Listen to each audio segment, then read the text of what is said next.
نبی کریم صلی اللہ علیہ وآلہ وسلم نے صحابہ اکرام رضوان اللہ علیہم اجمعین کو خطاب کرتے ہوئے فرمایا کہ اے لوگو، کہ دشمن کے ساتھ جنگ کی تمنا اور خواہش دل میں نہ رکھو، بلکہ اللہ تعالیٰ سے امن اور عافیت کی دعا مانگا کرو، لیکن جب دشمن سے مقابلہ ہو جائے تو پھر صبر و استقامت کا ثبوت دو۔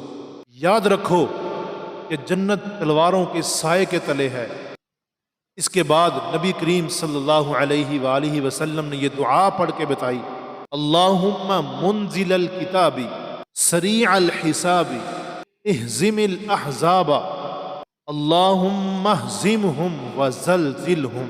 اس کا ترجمہ یہ ہے، اے اللہ کتاب کو نازل کرنے والے، جلد حساب لینے والے، لشکروں کو شکست دے دے۔ اے اللہ انہیں شکست دے اور انہیں ہلاک کر کے رکھ۔